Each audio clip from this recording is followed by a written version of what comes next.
A vitória de Donald Trump pode ser explicada por vários fatores. Um dos mais precisos é a perspectiva econômica. Durante o governo de Joe Biden, a classe média sentiu a perda no poder de compra e viu aumentar o custo de vida.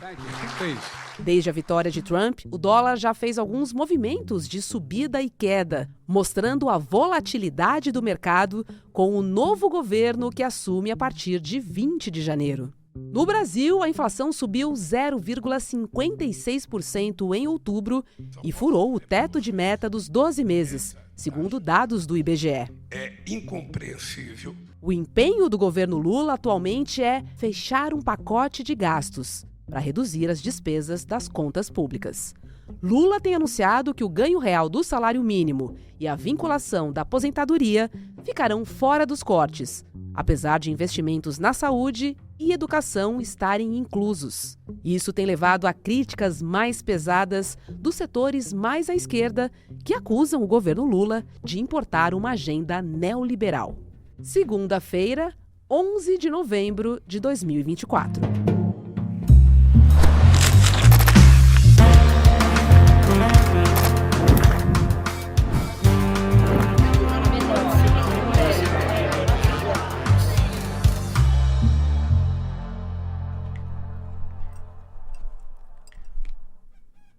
Olá, seja muito bem-vindo, seja muito bem-vinda. Eu sou Roberta Garcia e este é o videocast Em Detalhes. Aqui sempre com um convidado nós vamos mergulhar e analisar uma temática do nosso dia a dia.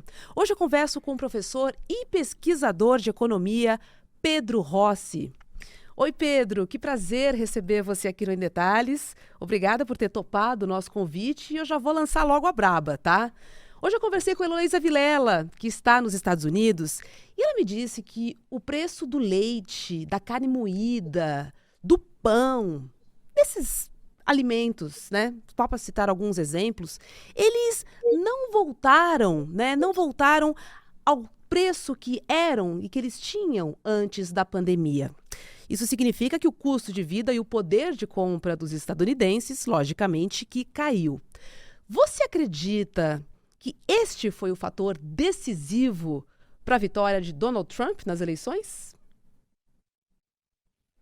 Ótima pergunta, Roberta. Olha, primeiro eu quero dizer que é um prazer estar com você. Eu também faço parte da família ICL, sou amigo do Eduardo Moreira e de muitos dos seus colegas aí, e tenho um prazer grande de participar dos programas aqui. Eu acho que essa pergunta sobre os Estados Unidos e sobre a economia americana é chave. Eu não reduziria o problema à inflação, mas eu acho que a economia ela tem um peso enorme na vitória do Trump. Eu diria até que é um elemento estrutural, histórico, recente, que faz com que o americano ele passe a se desiludir com a política. Ou seja, o americano que acreditou na meritocracia sistematicamente, trabalhou um monte durante a vida e só se deu mal. Ele está desiludido, desamparado, desempregado ou subempregado, as suas condições de vida se deterioram, ele não tem acesso a cuidado, ele não tem acesso às políticas de Estado e não há solução no horizonte. Então ele começa a renegar as instituições, renegar a política tal como se apresenta e abraça soluções mágicas como as que o Trump oferece. Então me parece que há um esgotamento da forma de organização neoliberal, que é o que caracteriza, vamos dizer assim, a política americana e mundial desde a década de 80, isso não foi percebido pelo Partido Democrata e pela própria campanha, como estava colocado. E me parece que isso é também uma lição para a economia brasileira e para a política brasileira. Ou seja, nós vamos reproduzir esse sistema, ou seja, é tudo mais do mesmo, ou nós vamos apresentar uma forma de organização econômica que dê esperança às pessoas, que as pessoas veem oportunidades, que as pessoas se sintam mais seguras. Então, eu acho que tudo isso é um caldo onde aí a inflação, como você coloca, derramou, né? Ou seja, a inflação, que é um fenômeno do pós-pandemia, e um fenômeno que há muitas décadas não acontecia nos países, sendo próprios Estados Unidos, se torna de fato um problema. E a economia do governo Biden até foi corajosa em determinado sentido, mas a campanha democrata não soube capitalizar isso. É uma campanha ainda muito financiada pelo status quo, pelo Vale do Silício, pelas elites americanas e pouco conectada aos trabalhadores. E o Trump conseguiu essa conexão se colocando como um antissistema. Agora, as soluções dele para o problema da inflação especificamente, elas não são positivas, né? A ideia do protecionismo, a ideia de um aumento de tarifas, de um tarifaço, só vai aumentar a inflação.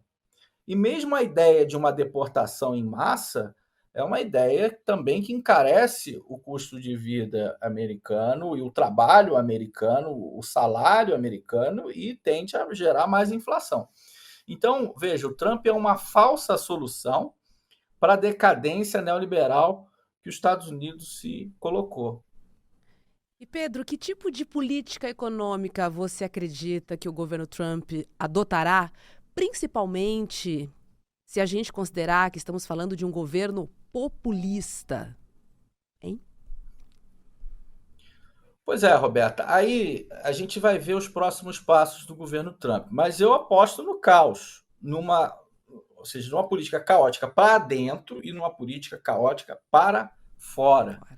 Ou seja, aposta em grandes medidas como deportação em massa e coisas do tipo, aposta em grandes medidas protecionistas sem muito sentido econômico, em termos de eficiência econômica, né, em termos de. Nós não estamos falando aqui de uma política racional, é, voltada para determinados setores, para uma eficiência econômica específica, para a geração de emprego especificamente em tais setores. A gente está falando de uma política econômica, como você usa a palavra populista, ou seja, uma política econômica mais para falar do que para ter efeitos, e que gera, pelo contrário, alguns efeitos negativos. Por exemplo, a inflação. Então, se eu, de fato, implementar uma política que aumenta em 50% as tarifas sobre produtos chineses, por exemplo, a economia americana entra em parafuso. É uma inflação muito grande que ocorre, é um impacto de custo na economia, que no curto prazo ele não se reverbera, ou seja, ele não vira emprego e produção, porque eu não crio emprego e produção só com protecionismo, eu crio emprego e produção com uma série de políticas. Né? Se eu tinha um produto chinês que entrava e agora ele é o dobro do preço, eu não vou automaticamente criar um produtor americano ou uma empresa americana capaz de fazer aquilo.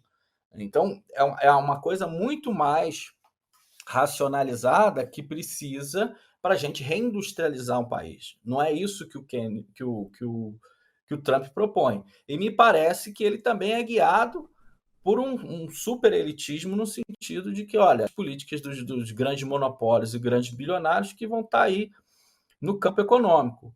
Então, o corte de taxas e impostos e o corte de gastos sociais. Então, me parece que é um governo que vai agravar os problemas que os americanos já têm pelo sua organização econômica atual, e para fora ele vai gerar uma certa confusão em termos da política internacional e da reorganização da governança global que acontece hoje em dia.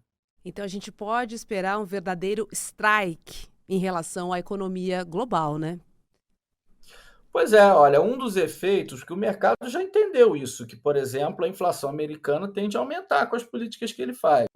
Então, as taxas de juros futuras dos Estados Unidos vão crescer. A taxa de juros nos países emergentes também cresce, as moedas se desvalorizam.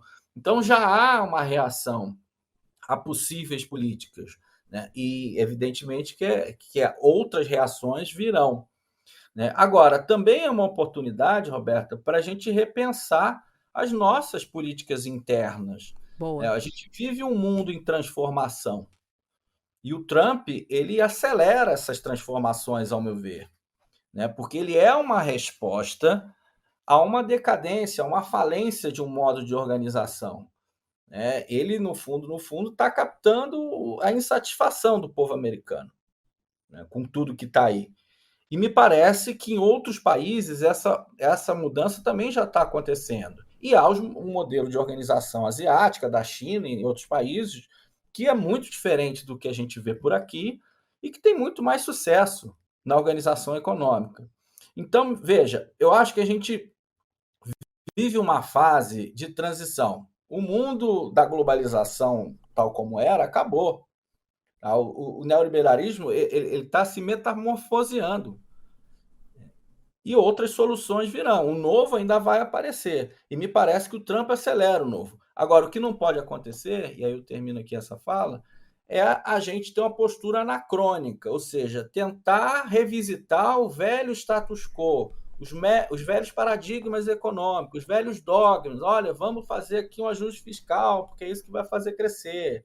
Né? Vamos aqui liberalizar o comércio e tudo, porque unilateralmente um mundo que anda em outra direção. Então, me parece que a gente tem que olhar para dentro e pensar o que é melhor para os interesses nacionais, como que a gente transforma a economia aqui dentro. Boa. Logicamente que a gente fala da política econômica estadunidense que está diretamente relacionada à valorização da sua moeda, que é o dólar. E aí eu te pergunto, Pedro, qual é o impacto dessa valorização do dólar para as economias emergentes, como o Brasil, por exemplo?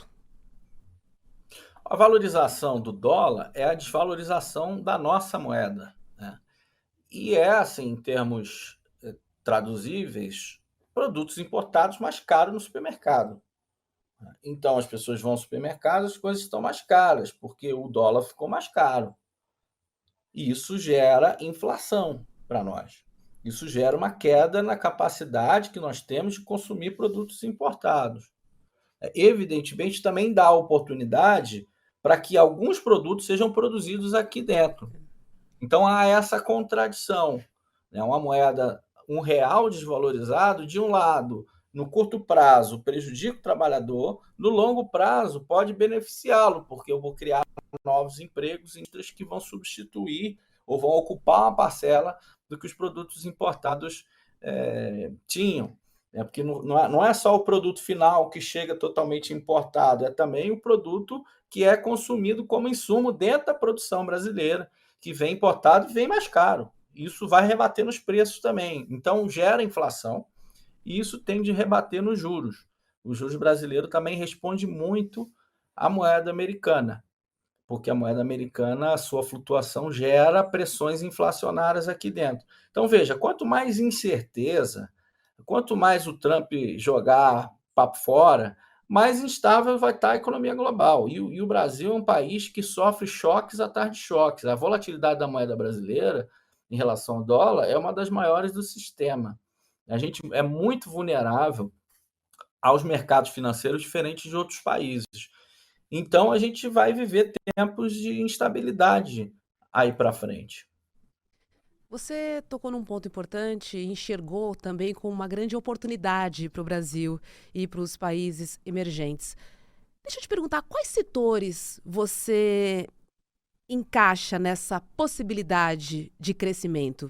Eu digo isso em relação à alta do dólar e em relação à política econômica de protecionismo do Donald Trump.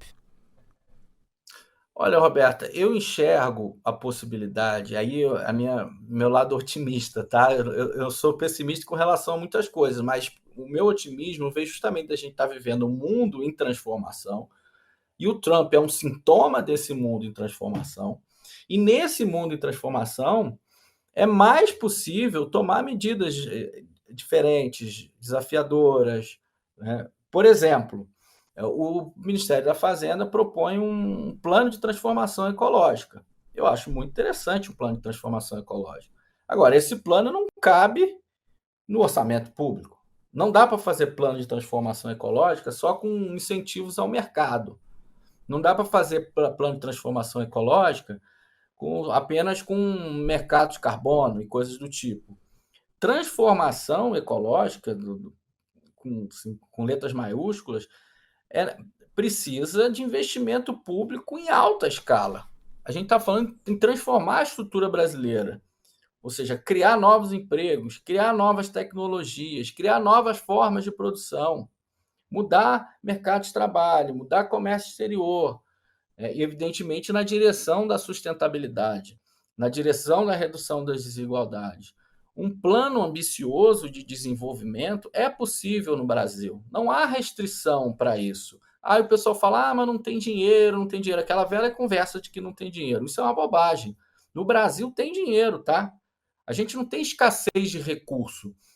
A gente tem uma distribuição absolutamente, radicalmente desigual dos recursos na sociedade, que se revela na nossa desigualdade social, e a gente tem um uso muito ineficiente dos recursos, porque o pessoal diz, o Brasil está em pleno emprego. Bom, uma pessoa vendendo coisa no sinal é considerada empregada, aí não dá. Se essa pessoa sair do sinal e trabalhar numa fábrica, a produtividade aumenta muito, o crescimento aumenta muito, ou seja, a gente usa muito mal os recursos que a gente tem, os recursos humanos e os recursos financeiros. Então a gente precisa sair dessa conversa de que reduz o Estado, deixa o mercado organizar. Isso está errado. A gente precisa de um desenvolvimento guiado, ou seja, orientado, com propósito. E um propósito, evidentemente, definido democraticamente e conduzido por um Estado democrático.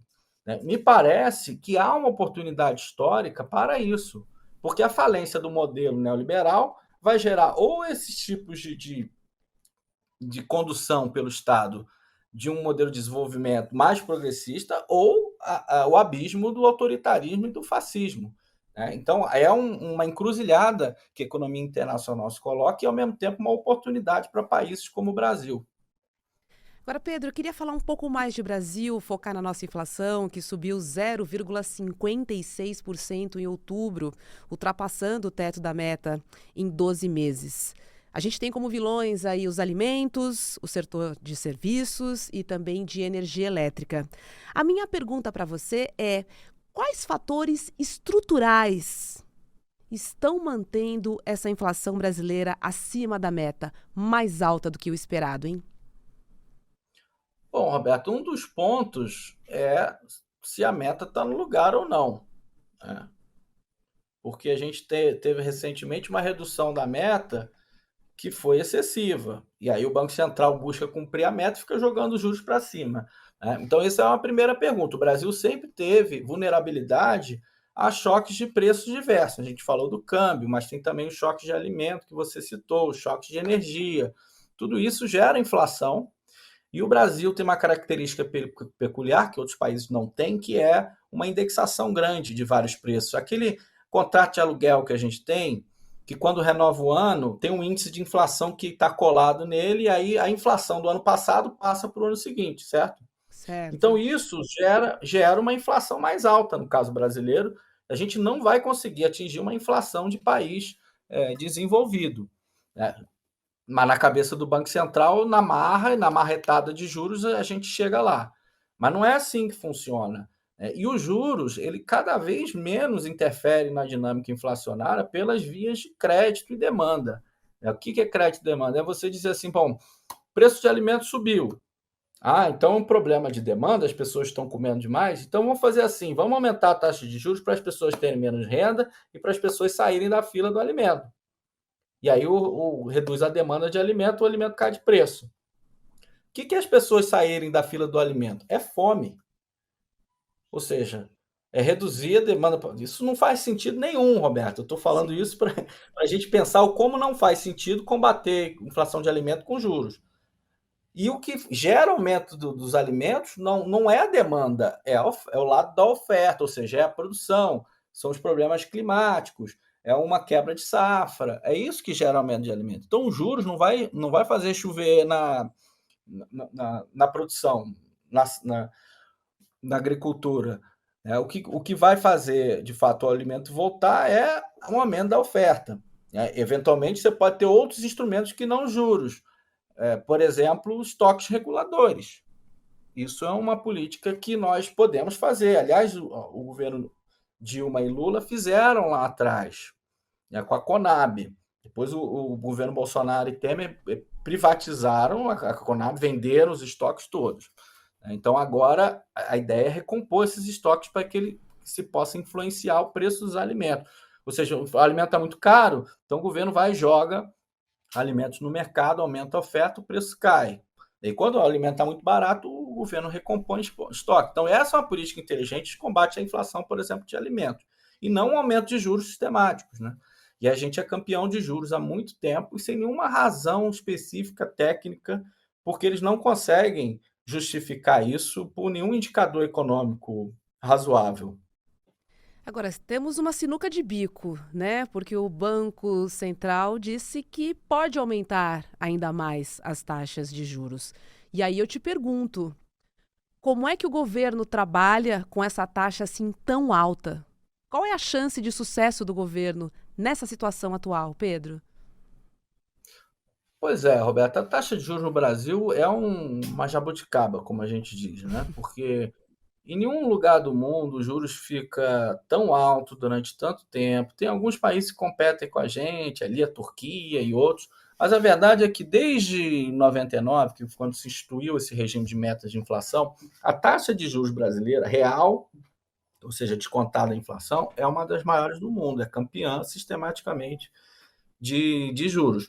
Então, veja, não dá para justificar isso com nenhuma variável econômica, porque a dívida brasileira ela não justifica essa taxa de juros. Tem países com dívida muito maior e com a taxa de juros menor. O fato do Brasil uma inflação específica também não justifica isso. Aí alguns vão dizer, não, é porque o sistema bancário brasileiro é muito regulado, tem muitos bancos públicos, muito crédito direcionado. Outros países também têm bancos públicos enormes, crédito direcionado, a taxa de juros é menor. Então, no fundo, Roberta, a taxa de juros no Brasil, na minha opinião, é uma convenção que se criou, que o mercado financeiro sistematicamente impõe os juros altos ao Banco Central e o Banco Central sistematicamente aceita os juros altos, achando que é isso que vai fazer o Brasil controlar a inflação. Então, O esses governo está juros. encurralado, então, nesse caso? Nesse caso, o Banco Central precisa ser democratizado, porque o Banco Central é Hum. uma caixa preta. E agora o governo tem menos ingerência sobre o Banco Central. Quer dizer, agora ele vai nomeou um presidente, nomeia os diretores ao longo do tempo, mas o Banco Central é autônomo, tem uma autonomia de mandato para cumprir a função de coordenar a meta de inflação. Agora, o governo poderia ter, por exemplo, subido a meta de inflação. Uma inflação de 4,5% é razoável. Não precisa ter uma meta de 3%. Não precisa convergir para país em desenvolvimento. Então, o que eu estou dizendo aqui? Que há um conservadorismo excessivo no cumprimento da meta de inflação que prejudica o crescimento econômico. Né? Porque uma taxa de juros muito alta, Roberta, eu vou pegar meu dinheiro e vou botar no mercado financeiro, nos títulos públicos. Eu não vou pegar meu dinheiro e vou aplicar, por exemplo, num negócio, num restaurante. Ou eu vou precisar de uma expectativa de lucro muito maior do que a taxa de juros aqui, que me dá um rendimento sem risco, certo? Então, se eu tenho R$ 1 milhão, é melhor eu botar no Tesouro direto para render 13% ao ano, do que colocar num restaurante, por exemplo, que eu vou comprar e eu vou esperar uma taxa de 20%, mas esse 20% é uma expectativa. Eu posso ter Sim, problema com o tem cliente, com o risco, né? trabalhador. Tem risco, exatamente, tem risco. Então eu vou para onde não tem risco. Então, quanto mais alta essa taxa, maior é a expectativa de lucro que eu vou exigir para poder investir numa coisa que emprega as pessoas, que gera crescimento, entendeu? Você falou, eu fiquei muito curiosa em entender. Por quê? O que justifica esse conservadorismo, Pedro? Eu acho, Roberta, que aí não é que é irracional, né? Hum. A gente não pode falar em economia, isso tem a ver com o meu livro também, que eu acabei de lançar recentemente. Não é que a economia, a política econômica, ela é certa, errada, e eu faço uma análise histórica sobre erros e acertos. A política econômica ela é conduzida por tensões de classe, por disputas, por conflito distributivo, né? Ou seja, o que o Banco Central não faz não é irracional para um determinado grupo de interesses, né, que se beneficia dos juros altos, que está sempre em segurança com uma alta rentabilidade do capital financeiro. O sistema bancário brasileiro aprendeu a lidar com juros altos já há muito tempo e ganha muito dinheiro em cima disso, precisa arriscar pouco.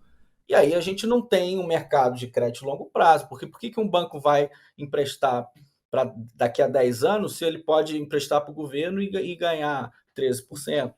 Né? Então, a gente criou uma cultura. Eu tinha um professor meu que dizia que é um vício na rentabilidade e na liquidez, ou seja, eu quero dinheiro na forma, eu quero se eu quiser sacar amanhã, eu saco.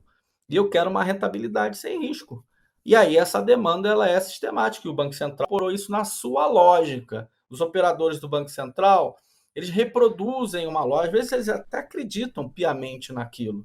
E aí há toda uma narrativa, uma ideologia que difunde essas ideias na imprensa, e a gente fica sistematicamente refém disso. Pedro, vamos falar um pouquinho do seu livro, que eu estou vendo ele aí atrás de você, que é O Brasil em Disputa. Exatamente, ó, mostra para nossa audiência aí o seu livro quentinho que acabou de sair. E você conta um pouco dessa disputa, né, entre agendas neoliberais e distributivas nos últimos 20 anos. E eu vou te perguntar, tá? Quais políticas você acha que seriam necessárias para o crescimento econômico e a distribuição de renda para que ambos andassem juntos? O que você sugere aí no Brasil em Disputa? Roberta, distribuição gera crescimento. Isso é até um título de uma seção do livro. Ou seja, distribuir renda gera crescimento. Então, esse é o caminho. E esse livro, Roberta, é um livro para não economista, para todo mundo que é interessado em política. E ele traz uma visão, então, você que é interessado em política e que tem várias teorias, várias visões, várias hipóteses, aqui nesse livro eu trago uma visão de como a economia sistematicamente influenciou os processos políticos no Brasil. Fiquei muito interessada em ler O Brasil em Disputa, que já é um sucesso e acabou de ser lançado. Que bom, que beleza. Parabéns pelo seu trabalho e obrigada, professora. A gente se encontra aqui no Em Detalhes. Muito obrigado, prazer enorme estar com você.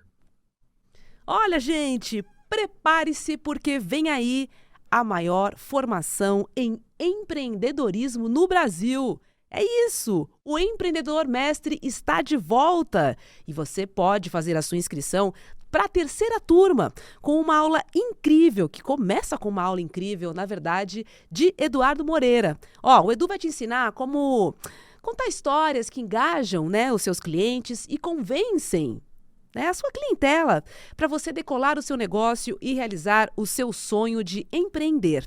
O Empreendedor Mestre reúne os melhores professores do mercado com ferramentas práticas e realistas para você aprender a hackear o sistema capitalista e disputar com os grandes, com os tubarões. Então não perca essa aula no dia 14 de novembro, às 8 horas da noite. Acesse emdetalhesicl.com.br para garantir a sua vaga. É inédito, gratuito e essencial para você que pretende empreender. O Em Detalhes de hoje fica por aqui. Na sequência tem ICL, Mercado e Investimentos, ou seja, o assunto economia continua aqui na grade do ICL. A gente se encontra por aqui. Tchau, tchau, um beijo para você. A Universidade de Harvard fez uma pesquisa que tem um resultado interessantíssimo. Uma história bem contada tem a possibilidade de aumentar em até 50% as vendas em relação a uma história mal contada de determinado produto. Mas não é só a venda de um produto que uma história bem contada pode ajudar. Ela pode ajudar as pessoas a se engajarem numa causa. Ela pode ajudar as pessoas a fazerem uma revolução. O poder das histórias é muito grande. E é por isso que no dia 14 de novembro, uma quinta-feira, às 8 horas da noite, no horário de Brasília, a gente vai lançar a nova turma do Empreendedor Mestre com a aula O Segredo das Vendas e da Persuasão. Como contar uma história que pode melhorar suas vendas, melhorar o engajamento das pessoas e te fazer alcançar o seu objetivo. Se inscreva agora gratuitamente nessa aula histórica e imprescindível. E no dia 14 de novembro a gente está junto. Um abraço.